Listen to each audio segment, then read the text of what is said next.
go straight to the Word of God. Our reading comes from the book of St. Matthew chapter 28. Gospel according to St. Matthew chapter 28. We are reading beginning from verse 1 through 6. Now after the Sabbath, as the first day of the week began to draw, Mary Magdalene and the other Mary came to see the tomb. And behold, there was a great earthquake, for an angel of the Lord descended from heaven, and they came and they rolled back the stone from the door, and they sat on it. His countenance was like lightning, and his clothing as white as snow. And the guards shook for fear of him, and they became like dead men. But the angel answered and said to the women, "Do not be afraid, for I know that you seek Jesus who was crucified. He is not here, for he is risen. As he said, come, see the place where the Lord lay." Today is living life of resurrection. Living life of resurrection. Brethren, I've come to realize that we love Bible stories so much, and we love listening and sharing the stories of the Bible. While that is okay, I want to share with you that there is much more than sharing the Bible as a book of stories. Hallelujah. And especially in the Synoptic Gospels, these are the New Testament books: Matthew, Mark, Luke, and John. The portion of scriptures we read from St. Matthew is a story that we all know. And as I have said, we love so much listening to stories, but there is much more than the story. Hallelujah. Amen. Jesus is risen. Jesus has risen, and he rose with the power. It was not just rising from the grave. He rose with the power. We have seen there was earthquake. We have seen there were a number of terrestrial occurrences on that day of resurrection. Hallelujah. So the real power is not in the story, but it is in the glory behind the story. Hallelujah. The real power of his resurrection is not in the story. It is in the glory behind the entire story. Hallelujah. And therefore, when we look at the death of Jesus Christ on a Friday, this particular day was such a perilous day and a perilous time, a day of confusion, because Jesus has been arrested. And the Jesus we are talking about is a man for 33 years. Out of the 33 years, the 3 years in the ministry, he had done amazing things. He had raised the dead. He had healed the sick. He had set free captives who were oppressed by the powers of the devil. He had opened the eyes of the blind. But on Friday, that Jesus we know was arrested. It was indeed a saddening moment for those who knew him, like his disciples. It was a saddening moment for those who were once victims of the oppressive power of darkness, and they were set free. It was such a saddening time for those people who were celebrating victory through Christ Jesus. Hallelujah. Even his own disciples did not believe this. And the reason being, many times Jesus used to give them some heed of this particular occurrence, or rather this particular day. John chapter 12 verse 24, Jesus is giving them a heed, and he is telling them, verily, verily, I say unto you, except a seed fall into the soil and die, it abides alone. But once it falls into the soil and die, the seed will grow and bring forth much harvest. They did not understand that. They did not understand that Jesus was eating to them, that there's a day set for him to die. Another incident, they were walking with Jesus in the streets of Jerusalem, and as they were passing near the temple of Solomon, which took 46 years of construction, they tried to, point to Jesus, the magnificent, big, nice looking, beautiful temple in Jerusalem. And Jesus' response was also funny, because he didn't seem to be bothered by that kind of a discussion. He kind of ignored. And while he was behaving in a manner to suggest that he's ignoring the suggestions and the excitement of the disciples, he told them, a time is coming that I will destroy that temple and build it in 3 days. They were shocked. A temple that took 46 years. How can one person destroy it and the same person build it in 3 days? They didn't understand. But Jesus was just eating them, or rather giving them a hint of his death and the resurrection after 3 days. Praise the name of the living God. So they were so shocked, because they had no information of the things that he had shared with them in the past. They were too shocked, like any other person. Hallelujah. Amen. Come Saturday, amen, the second day, this was the darkest day for everybody in Jerusalem. Bwana Yesu apewe sifa. Because nobody was believing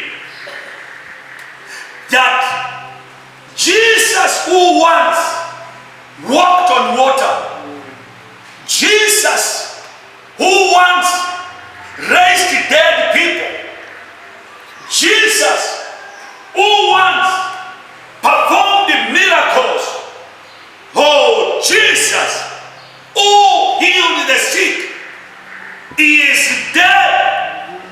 It was a dark day for the dwellers of Jerusalem, because there were a lot of unanswered questions. How can such a powerful man die in the hands of mere men? How You mean he is gone? I see people consulting. I see meetings. Is it true? All these are rumors. Is it true? All these are propagandas in Jerusalem. Looking at what this man did for 3 good years. How could such a man be dead? Hallelujah. It was such a gloomy day on Saturday. Not only his disciples, not only the benefactors of the healing power of Jesus Christ, his mother too, Mary, was so much worried. He gave birth to this Jesus like another woman. He raised him like another child. Jesus grew up under the care of his own mother, Mary. He nursed the young baby to a age of a boy. We see him going into the temple in Jerusalem when Jesus was just a young boy. We see him, and we see at one time Jesus sneaked out of their hands, and they were worried. And then they came back and found him in the temple. Jesus just like another boy. And after he was arrested, even on the day he was being crucified, Mary was there, watching with agony, watching with pain like any other mother, watching in disbelief. But Jesus is gone before the very eyes of his own mother.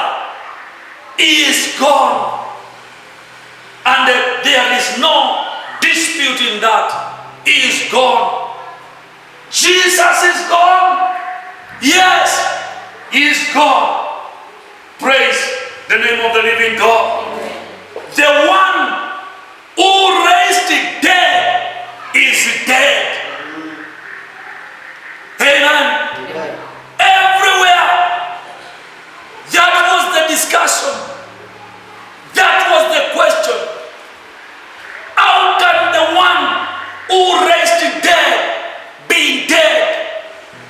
Are you sure?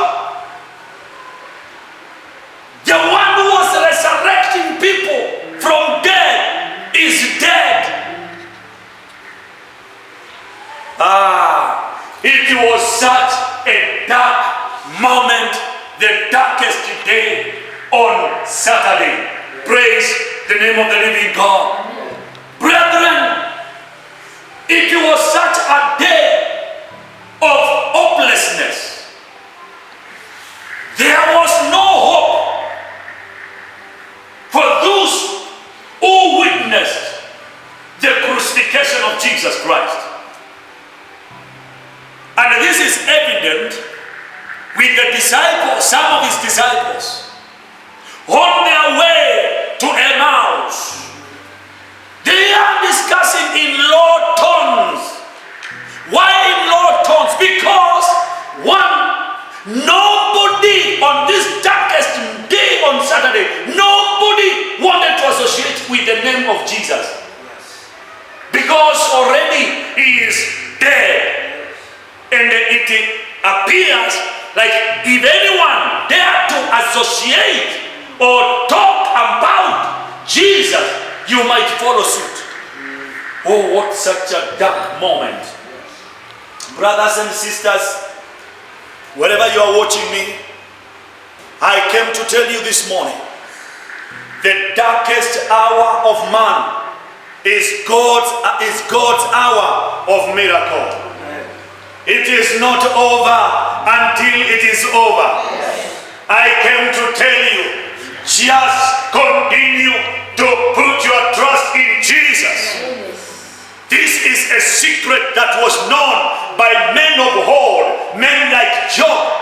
Job 14:7, he says, there is hope even when a tree is cut, hallelujah, Jesus is cut. He appears to be gone, never to come back again, because there are eyewitnesses who saw him giving up the ghost on the cross of Calvary at 3 p.m.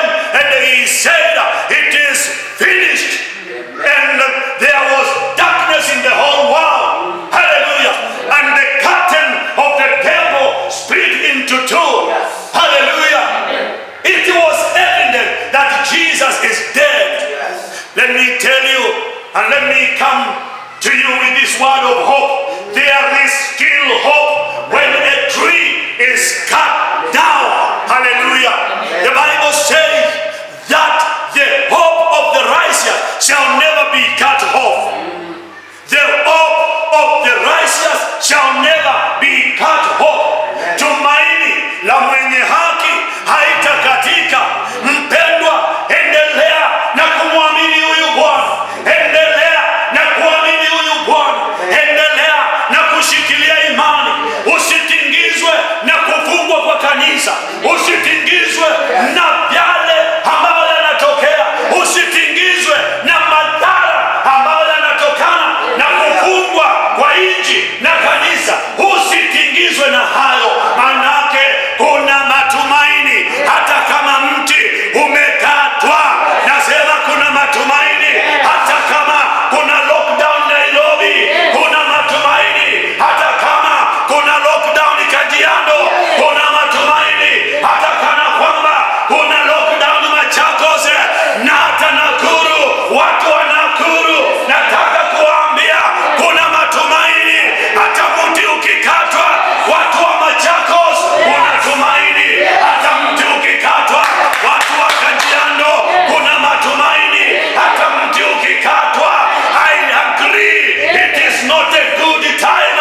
We are going through very difficult time, but this is only the second day, the darkest day. We still have one more day to go, and this one more day is a day of great shock. Amen. Praise the name of the living God. Amen. Hallelujah. Oh my goodness. The one who raised the dead is also dead. And the life was so hopeless. There was no hope for many. They had given up on the way to Emmaus. Some of his disciples talking in low tones, asking one another, oh, this is such a tragedy. We thought this is the man who could bring hope in Israel. We thought this is the man who could restore the kingdom of David.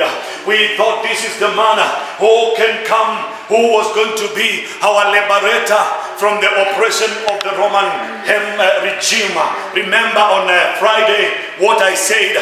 I said when the disciples of Jesus were singing, Hosanna, Hosanna, Hosanna, blessed is the King who comes in the name of the Lord. One thing you need to know, they were not singing Hosanna because they were looking at him as a savior. They were singing Hosanna because they were looking at Jesus as a liberator from the oppressive power of the Roman regime. That wasn't the reason. And therefore, I want to tell you, and I said that many people, when they sing Hosanna, Hosanna, Hosanna, don't think that they are genuine. They are okay, but the reason and the perception is different from the real matter. Yes. They are looking at him as a king and a mighty king of earth who is coming to liberate them from the slavery of Roman. And that wasn't the reason as to why Jesus was coming. Amen. And on the other side, there was another group singing, crucify him. This said, crucify him, Hosanna. Crucify him, Hosanna. Crucify him, Hosanna. And I told you how you can survive in the midst of two opinions, in the midst of confusion, in the midst of noise, in the midst of haters and the lovers. We love you, Pastor. Let him die. We love you, Pastor. He doesn't deserve to be. How do you sit down and start lamenting?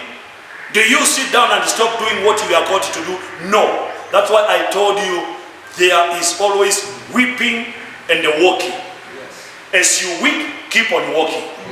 As you weep, keep on walking. Why? Because you know who you are.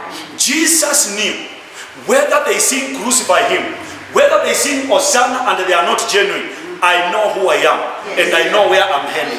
You can continue with your singing, you can continue with your complaining, you can continue singing, you can continue, lamenting, but I am ending towards where I am meant to go. And that's why Apostle Paul says, I am pressing on towards, not that I have to stop and listen to what they are saying. I am pressing on towards the mark. There is a mark set before you. There was a mark set before Jesus, and the mark was Calvary. And I told you, Jesus, oh, I love this Jesus. You know, Jesus was a master to deal with matters in between. He always found himself in the middle of controversy. In the first, when he is approaching Jerusalem, hallelujah. No, when he was approaching Mount Olives. You see now, this is Mount Olives, but on the other side is Mount Calvary. This is where he is giving the Beatitude sermon. But remember, he is in between Mount Olives and the Mount Calvary. From there, all of a sudden, again, he is between John and Judas Iscariot. Imagine, he knew this is Mount Olives, that other mountain is where I'm ending to. So I cannot just pretend to stay in the middle. I know I am ending there. This is John, the beloved disciple I love so much. This is Judas Iscariot, the man who is going to betray me. I know, it is not that I don't know, but should I stay there? I know where I am going. Praise the name of the living God. Even when they brought the food, they ate together. He knew even as he was eating, he is eating with a betrayer. Oh, hallelujah. And that is why John 6:7 says, Am I not the one who chose all of you here? But one of you is a devil. I know. That so there's nothing to stop me because I know who I am and I know where I'm going. From there, again he finds himself in the middle. Jesus under the middle position. He finds himself between the power and the priest. This is Pilate, who is the king, the power. This is Caiaphas, this is the king, King Herod, the power. This is Caiaphas, the priest. He is in between the power and the priest. What do you say? Pontius Pilate takes water, washes his hand, and they say, I have found no fault with this man. Caiaphas is asked, what do you say as the high priest of the day about this man? And Caiaphas, out of knowledge, he says it is not good for many people to die because of one man. Better one man to die than many people die. Little did he know that he was actually fulfilling the scripture, because salvation was not coming by mass death. Salvation was coming by death of one man. Praise Jesus. And that was like, yes, that is why we love you as our priest. Let him die. Jesus is now in between two opinions. Many times we find ourselves in the same position. We don't know which way to follow. We are here. Even Philippians chapter 1 verse 23. Paul himself is also putting it clear. I am in between two forces. There's a force pulling me, and there's a voice telling me, go and be with the Lord, which is okay, far much better for me. But there's another voice telling me to stay around a little while with you, because living and tarrying a bit a little while with you is going to be of great help for you. But if it were for me to choose, I would choose to go and be with the Lord. That is why he says, for me to live is Christ, and to die is gain. Yes. Amen. So he's not confused. He knows. And the last final stage Jesus found himself in the middle again is on the cross. He was crucified in between two thieves. And that symbolizes he has become now the mediator between man and the God. Hallelujah.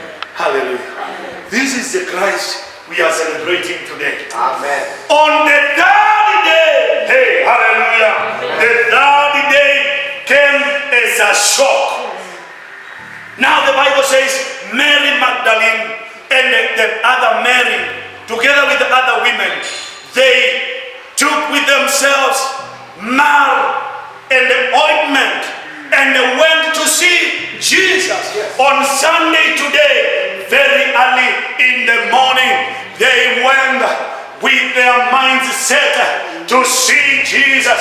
They had expectations that they are going to find him there and be able to gather some reports here and there so that they can have something to tell others. But the Bible says when they were approaching the graveside, hallelujah, they were confronted by a shock. I came to tell you, brothers and sisters, today is a day of a great shock. That those who thought that you are going to sink, they will begin to see you rising. Those who thought that you are going down, they will see you going up. Those who thought that you are coming to an end will see you in a new beginning. Hallelujah. Those who thought it is over with you, they will be in a shock because they will see you doing much more better than the rest of the years they have known you. Praise the name of the living God. The Bible says they were confronted by a shock. And what was the shock? Number one, the stone that was on the tomb since Friday had been rolled away. Hallelujah. Amen. That heavy burden in your life, Yes. that heavy burden in your marriage, Yes. that heavy burden upon your children, today Yes.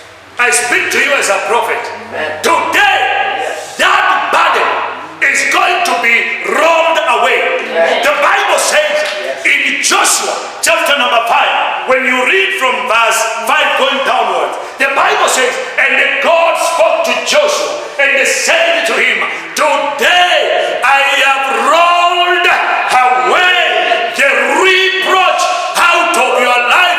Anything that has been a reproach to you, anything that has been a reproach to your family, anything that has been a reproach to your life, today I tell you as a prophet of God that that burden, that load, that stone, that sickness, that kind of story that has been going around is going to be rolled away out of your life, out of your business, out of your marriage, out of your children, out of your finances. That stone is going to be rolled away. Amen. Praise Jesus. Amen. Number two, they saw an angel seated on the same stone, not on another. I believe there were other stones around, but this angel chose to sit on that particular stone. Hallelujah. Yes. Why? This morning, I have good news for you. Yes. There is an angel. Amen. Oh, there is an angel. Hallelujah. I see angels sitting on what has been an entrance to your resurrection. Yes. I see an angel sitting on the stone that has been an obstacle to your financial breakthrough. I see an angel sitting on the stone that has been a barrier to your destiny. The angel who has been commanded to take charge of your life according to Psalms 91 verse 5 to 7 there. The Bible says, I have commanded the angel to is going to sit on what has been hindering you. That angel is going to sit on that obstacle which has been always standing your way in the mighty name of Jesus Christ. And the number 3, the angel told them, I know. You have not told me, but I know. I know who you are looking. You are looking for Jesus who had been crucified. Praise the name of the living God. Amen. Brothers and sisters, I know the plans you had for this year before lockdown. I know you had good plans to build a house, to to expand your business. You had a plan. Even you had applied for a job and you had expectations.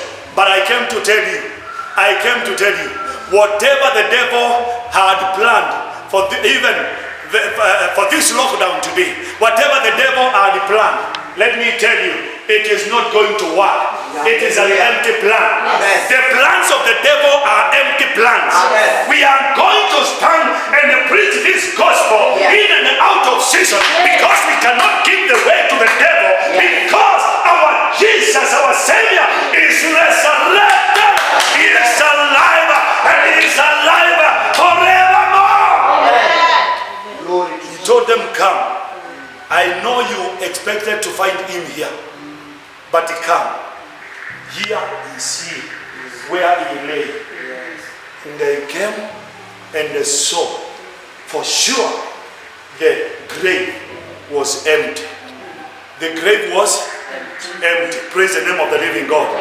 I have good news for you, church. And it doesn't matter how the times have been rough. 2020 was a very rough year. Again, things seems to be not good.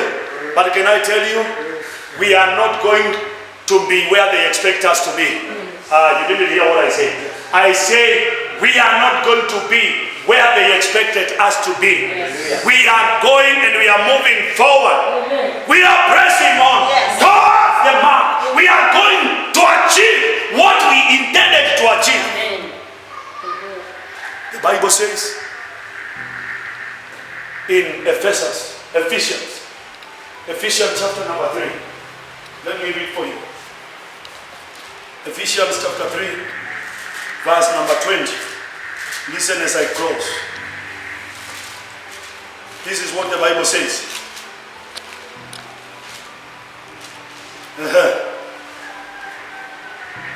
Ephesians chapter 3, verse 20. Now to Him who is able to do exceedingly abundantly above all that we ask or think, according to the power that works in us.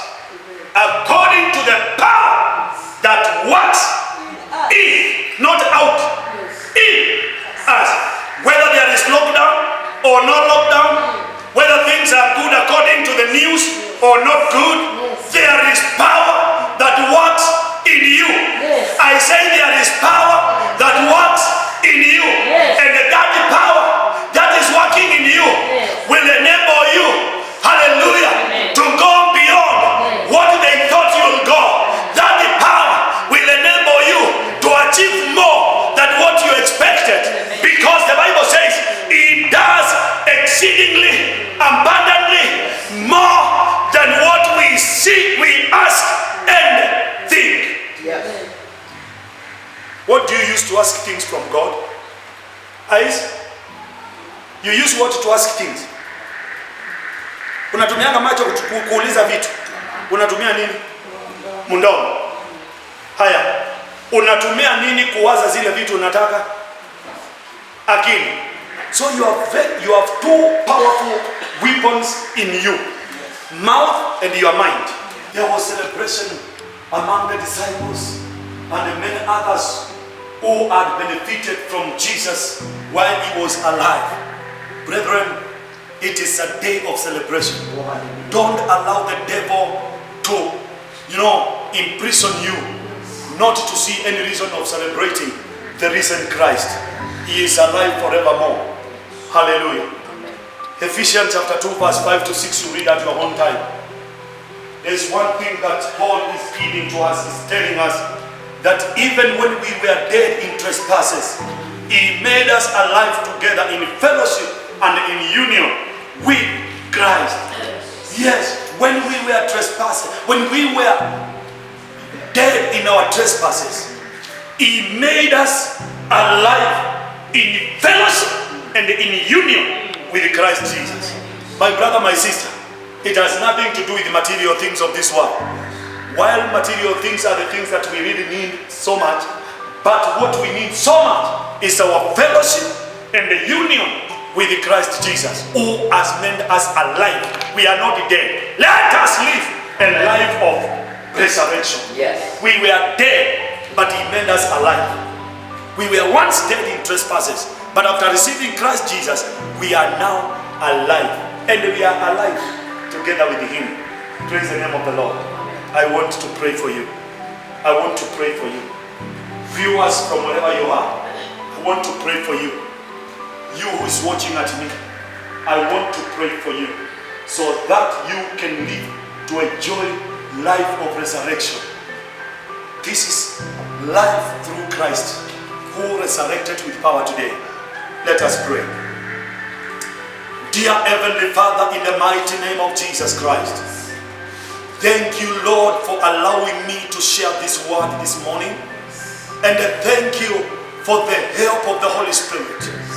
Oh, loving Father, I pray for the viewers, wherever they are, Lord.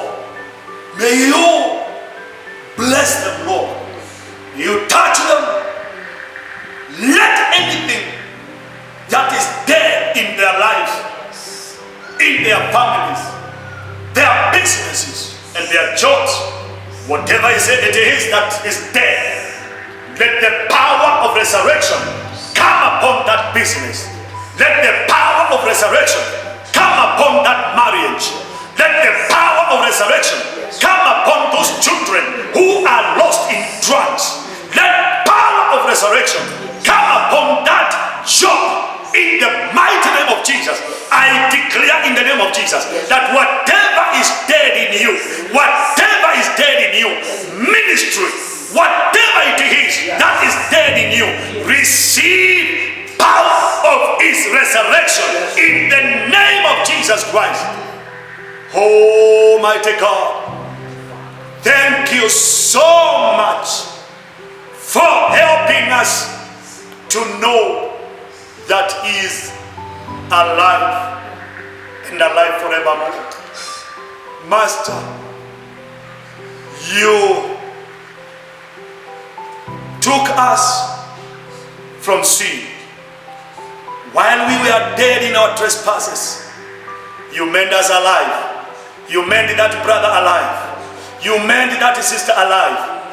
And in fellowship and in union with Christ Jesus, we are alive. Help those brethren to begin living a life of resurrection. A life of resurrection. Almighty Father, we thank you because our Lord Savior Jesus is alive and forevermore He is alive. Our families are going to live. Yes. Our businesses are going to progress well. Yes. Our jobs are going to live. Yes. We are not going to lose anything. Nothing is going to be amiss because already we are experiencing a new bright day of His resurrection. Today is the day that Jesus came out of the grave with the power. Oh, mighty Father, bless them, bless them, bless them, Lord, bless their families, bless whatever it is that they are doing. And from today, let resurrection always be their portion. In Jesus' mighty name. Amen. Amen. Give Jesus a good hand. You who is watching from wherever you are, I want to tell you that a service is never complete without giving. So you can give your tithe, you can give your offering, you can give your seed of faith through this number. Pay bill number 420035. Account number is your name, it will reflect to your Redeemed Gospel Church. So pay bill number again is 420035. May God bless you. May God continue to uplift you as you celebrate this victorious day of his resurrection in Jesus' mighty name. God bless you. Amen. Have a lovely week. Bye.